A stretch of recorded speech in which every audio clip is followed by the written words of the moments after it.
On the evening of May 24, 1941, Winston Churchill received news that would haunt him for the next 3 days. HMS Hood, the pride of the Royal Navy, the largest warship in the world, the symbol of British naval supremacy for 2 decades, had been destroyed in a battle lasting less than 10 minutes. A single shell from the German battleship Bismarck had penetrated her deck, reached her ammunition magazines, and triggered an explosion that broke the mighty vessel in half. Of her crew of 1,418 men, only 3 survived. The shock that rippled through Britain was profound, visceral, and immediate. Hood was not just a ship. She was an institution, a floating embodiment of everything the Royal Navy represented.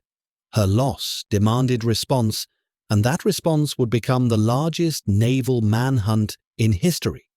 Churchill's order to the Admiralty was simple and absolute: sink the Bismarck. Every available ship was to be committed to the pursuit.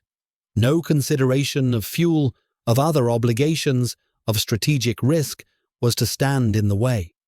The German battleship that had killed Hood must be found and destroyed, not merely for military reasons, but for the restoration of British pride and the demonstration that Britannia still ruled the waves. Over the next 4 days, 42 British warships would join the hunt, converging from across the Atlantic in a desperate race against time, weather, and the vast emptiness of the ocean. The Bismarck herself was a formidable adversary, perhaps the most powerful surface warship afloat in the spring of 1941. She displaced over 50,000 tons fully loaded, carried 8 15-inch guns in 4 twin turrets, and was protected by armor that could resist the heaviest shells at typical battle ranges. Her speed of 30 knots allowed her to outrun most pursuers and choose her engagements. She represented the pinnacle of German naval engineering, designed to commerce raiding operations that could devastate British supply lines without risking the direct fleet confrontation that Germany could not win. Her mission, codenamed Rheinübung, was to break into the Atlantic, rendezvous with the heavy cruiser Prince Eugen, and wreak havoc on the convoys that kept Britain alive. The battle in the Denmark Strait that destroyed Hood was supposed to be a minor obstacle on Bismarck's path to the Atlantic. The British had positioned 2 ships to intercept Hood and the new battleship Prince of Wales, but the German squadron was confident of fighting through. What followed was a gunnery duel that demonstrated both the devastating power of modern naval weapons and the fragility of even the mightiest warships. Hood, designed in the years after the First World War, when speed was prioritized over protection, carried armor that was inadequate against plunging fire at long range. Bismarck's 5th salvo found the weakness. The explosion that followed was visible from both ships, a pillar of flame and debris that marked the death of 1,500 men in a single catastrophic instant. Prince of Wales, newly commissioned and still working up with civilian technicians aboard, was hit multiple times and forced to withdraw. She had scored hits of her own on Bismarck.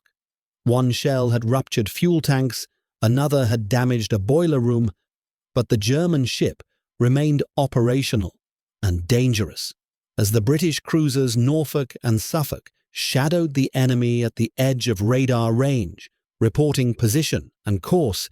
The Admiralty began assembling the forces that would avenge Hood's death. The geography of the hunt was daunting. Bismarck had broken through the Denmark Strait, the narrow passage between Iceland and Greenland, and was now heading southwest into the open Atlantic. Before her lay thousands of miles of empty ocean, multiple possible destinations, and the prospect of disappearing entirely if the shadowing cruisers lost contact. Behind her, scattered across the Atlantic and hurrying from ports throughout the British Isles, were the ships that would hunt her down. Force H from Gibraltar, including the aircraft carrier Ark Royal and the battlecruiser Renown. The battleships King George V and Rodney from the home fleet. Cruisers and destroyers from convoy escorts, from patrol duties, from wherever they could be found. The net was wide, but the ocean was wider. Admiral John Tovey, commanding the pursuit from King George V, faced a problem of mathematics as much as tactics. Bismarck was fast, well-armed, and heading toward friendly waters where U-boats and aircraft could provide support. The British ships pursuing her were scattered across hundreds of miles, their fuel states varying, their positions imperfectly known. If Bismarck maintained her current course and speed, she would reach the protection of German air cover within days. The window for interception was narrow and closing. Everything depended on maintaining contact with the enemy and slowing her down before she could escape. The first crisis came on the night of May 24th, when Bismarck successfully evaded her shadowers. The cruisers Norfolk and Suffolk, which had been tracking the German ship by radar, lost contact when Bismarck turned sharply and crossed behind them. For hours, the British had no idea where their quarry was, whether she was continuing toward France, doubling back toward Germany, or heading for some unexpected destination. The pursuing forces, strung out across the Atlantic and burning fuel they could not easily replace, groped blindly in the darkness. The hunt seemed on the verge of failure before it had properly begun. The contact was regained through a combination of luck and signals intelligence. Bismarck's commander, Admiral Gunther Lütjens, transmitted a lengthy radio message to German naval headquarters, apparently unaware that the British had lost him. Direction-finding stations across Britain triangulated the transmission, providing a fix on Bismarck's position that allowed the pursuit to resume.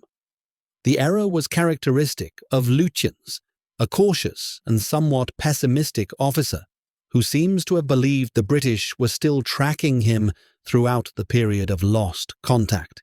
His radio silence might have saved his ship. His decision to break it sealed its fate. The next phase of the hunt was a race against time and fuel. Bismarck was heading for Brest on the French Atlantic coast, where German air cover and repair facilities awaited. The pursuing British forces were coming from multiple directions. Tovey from the northwest, Force H from the south, Rodney from a convoy escort position to the west. But none could intercept before Bismarck reached safety unless her speed was reduced. The only weapon available that might accomplish this was the Swordfish torpedo bomber, an obsolete biplane that looked like a relic from the previous war, but remained the Fleet Air Arm's primary strike aircraft. Ark Royal, approaching from the south with Force H, launched her Swordfish on the afternoon of May 26th. The first strike was a disaster of misidentification. The pilots, navigating through heavy weather with unreliable instruments, attacked the cruiser Sheffield, which was shadowing Bismarck from a different bearing. Only the failure of their magnetic torpedo detonators, which exploded prematurely on contact with the water, prevented the destruction of a British ship by British aircraft. The Swordfish returned to Ark Royal, rearmed with contact-fused torpedoes, and prepared for a second attempt. The second strike, launched in deteriorating weather as evening approached, would prove decisive. 15 Swordfish, flying through rain squalls and anti-aircraft fire, pressed their attacks against a battleship that outweighed each of them by a factor of 1,000. Bismarck's gunners, accustomed to engaging targets moving at hundreds of miles per hour, found the slow-moving biplanes difficult to hit. Their fire control systems, designed for surface combat, struggled to track aircraft that approached at barely 100 knots. The Swordfish came in low, dropped their torpedoes, and turned away into the murk. Most of the torpedoes missed.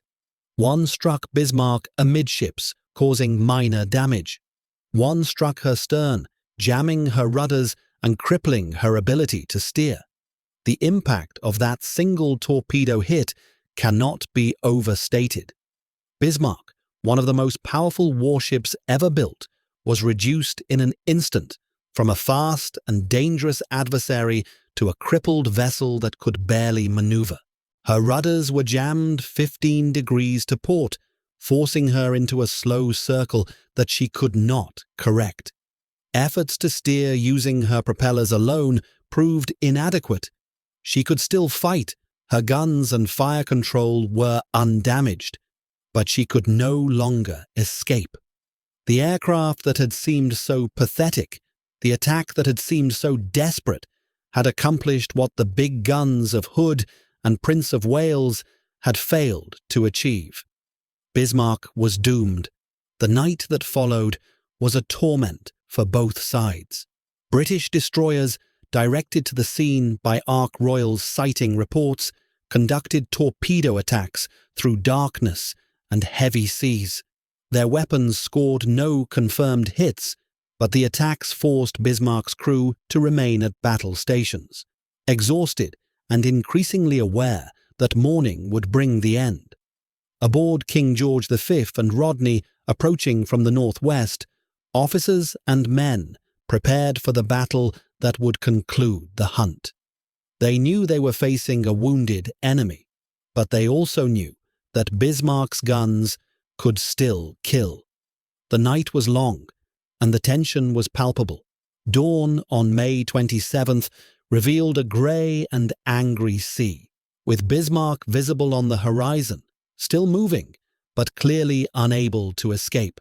Rodney opened fire at 8:47 in the morning, King George V following a minute later.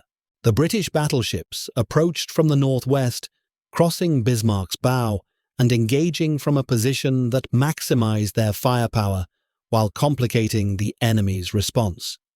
The German ship returned fire, her salvos falling close to Rodney in the early exchanges, but her gunnery was handicapped by the damage she had already sustained and the difficulty of firing accurately from a platform that could not maintain a steady course.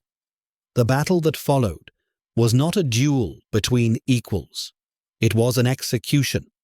British shells struck Bismarck repeatedly, destroying her fire control systems, silencing her turrets one by one, setting fires that spread through her superstructure. Within half an hour, she was no longer fighting back, her guns silent, her upper works a shambles of twisted steel and burning wreckage. Yet she remained afloat, her hull integrity maintained by the same robust construction that had made her so formidable. The British ships closed to point-blank range, pouring shells into a target that could no longer resist, trying to sink a vessel that seemed determined not to die. The final destruction of Bismarck has been debated by historians ever since. The British believed their shells and torpedoes sent her to the bottom. German survivors insisted that scuttling charges set by the crew to prevent capture were the ultimate cause. Modern expeditions to the wreck, which lies nearly 16,000 feet below the surface, have found evidence supporting both interpretations. The hull shows extensive damage from British weapons, but the sea cocks were open when she sank, suggesting that the crew did indeed take action to hasten the end. Perhaps both are true. Perhaps it no longer matters. Bismarck sank at 10:39 on the morning of May 27th, 1941, taking over 2,000 of her crew with her. Only 116 survived to be rescued by British ships before U-boat warnings forced the rescuers to withdraw. The hunt for Bismarck had lasted 8 days, from her departure from Gotenhafen on May 18th to her destruction on May 27th. It had involved 42 British warships, from battleships to destroyers, plus aircraft from carriers and land bases, plus submarines positioned to intercept if she reached French waters. It had cost Britain the Hood, with nearly all her crew, plus damage to Prince of Wales and the lives of airmen lost in the attacks. It had consumed vast quantities of fuel and diverted forces from convoy protection at a time when U-boats were sinking shipping at catastrophic rates. By any rational calculation, the resources expended were disproportionate to the threat eliminated.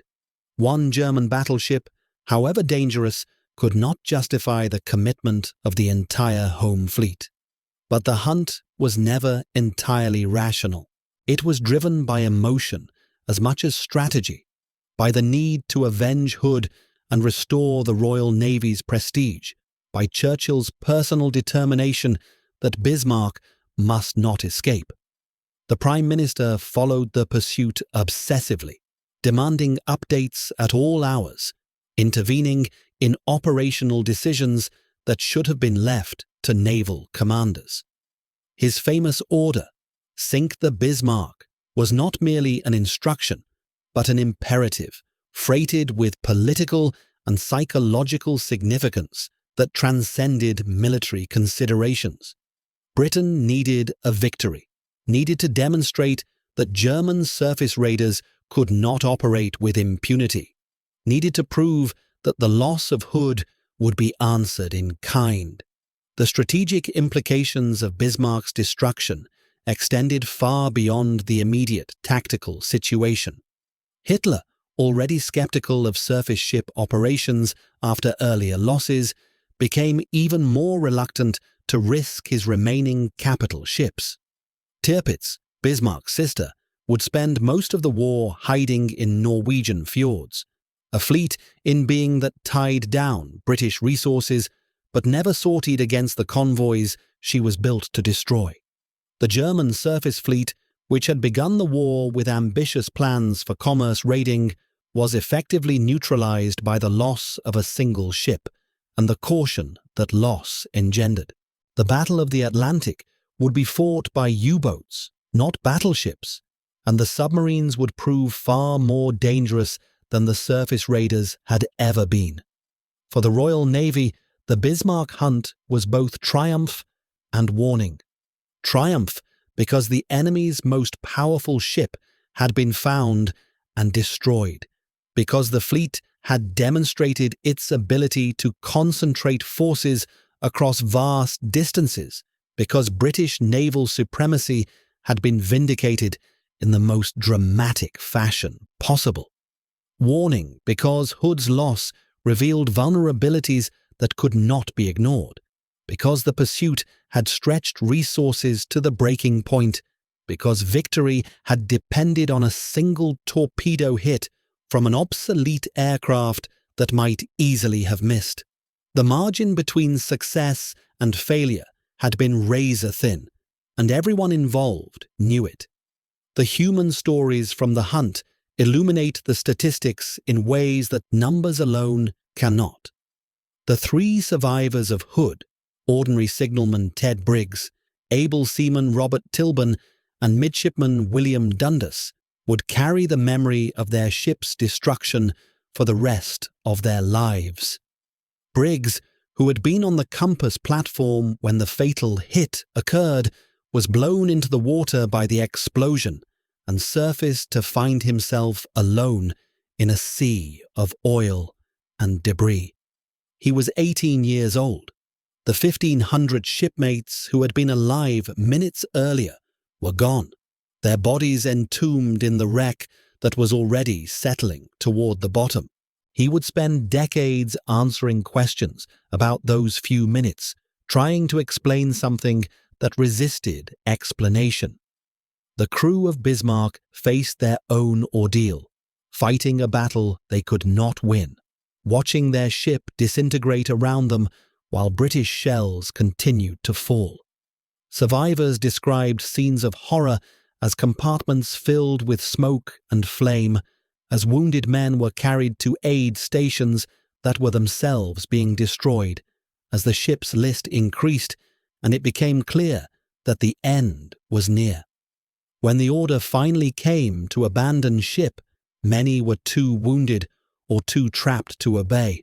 Others jumped into water covered with burning oil, struggling to swim clear before the suction of the sinking hull pulled them down.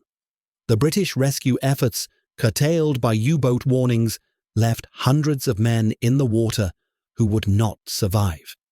The aviators of Ark Royal's swordfish squadrons performed feats that seemed impossible even as they accomplished them. Flying aircraft designed in the early 1930s, fabric-covered biplanes with open cockpits and a maximum speed barely exceeding 100 miles per hour. They attacked a modern battleship defended by dozens of anti-aircraft guns and all the technology that German engineering could provide. Their survival was as improbable as their success. The low speed that made them seem easy targets actually complicated the enemy's fire control, causing shells to pass overhead. Their fabric skins allowed anti-aircraft rounds to pass through without detonating the fuses designed for metal aircraft. They were, in a sense, too primitive to be killed efficiently. The torpedo that crippled Bismarck was dropped by a crew whose names are recorded in history. Sub-Lieutenant John Moffat was the pilot, Sub-Lieutenant J.D. Miller, the observer, leading airman A.J. Hayman, the telegraphist air gunner. Moffat would live to be 97, spending his later years reflecting on the moment that changed the course of the battle. He remembered the approach through anti-aircraft fire, the release of the torpedo at close range, the frantic turn away as Bismarck's guns tracked his fragile aircraft. He did not know, in that moment, where his torpedo had struck or what damage it had caused. He learned only later that his weapon had delivered the blow that sealed the German ship's fate. The responsibility weighed on him. Thousands of men had died because his torpedo had found its mark.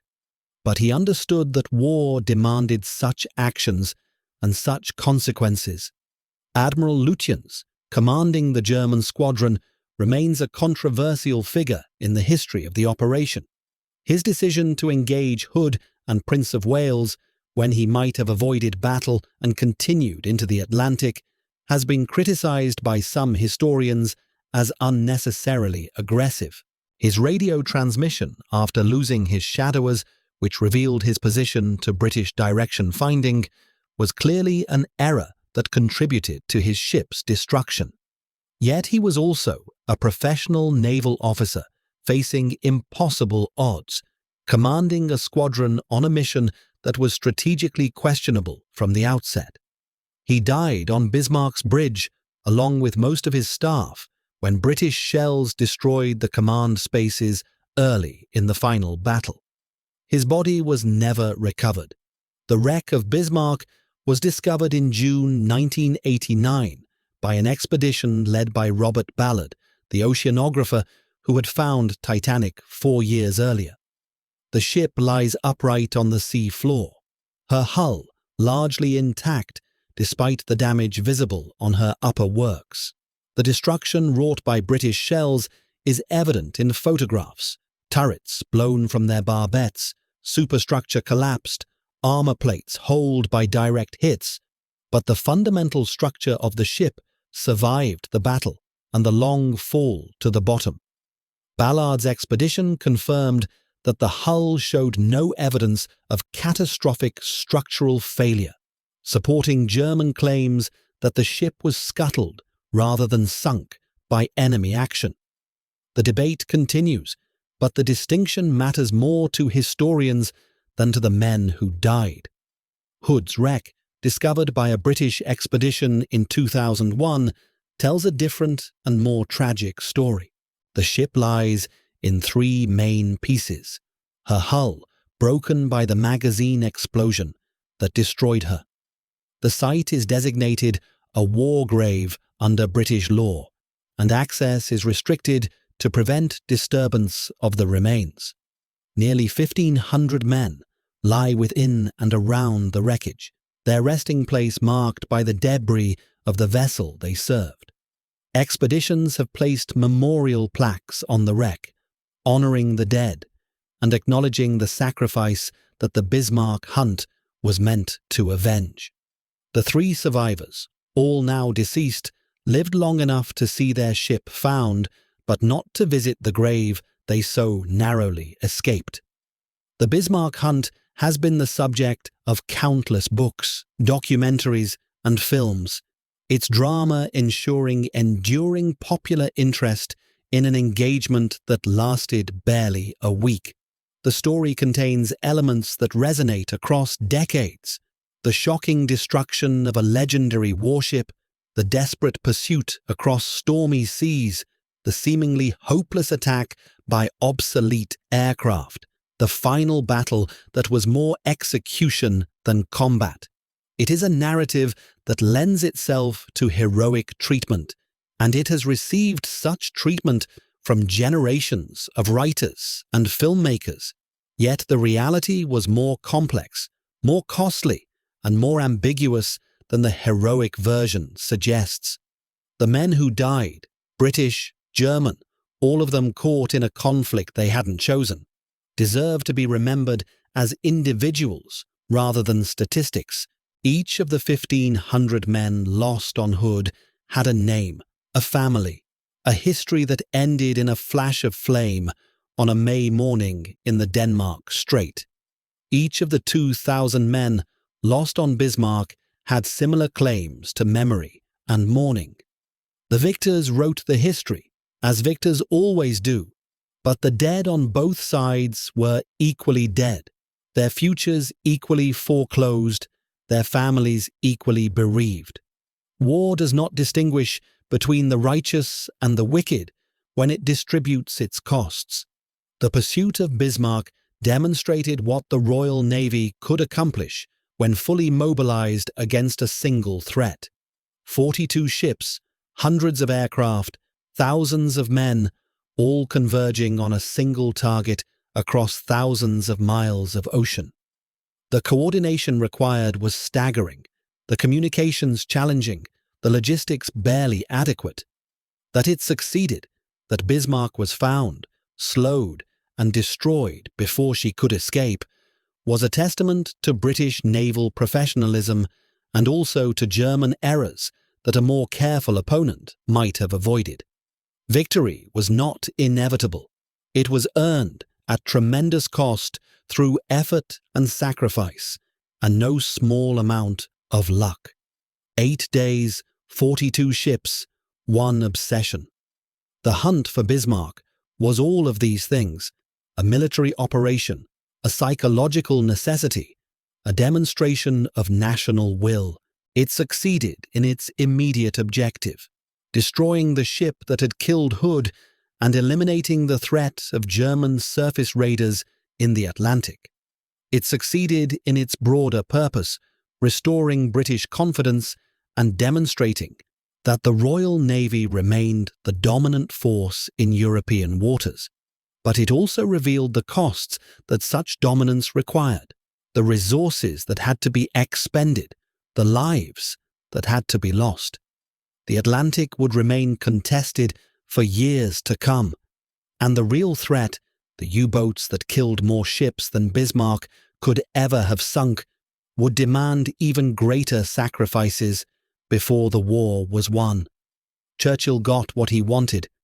Bismarck was sunk. Hood was avenged. The Royal Navy had demonstrated that no enemy ship could challenge it and survive. The photographs of Bismarck's final moments, shells splashing around her as she burned and listed, became iconic images of British naval power.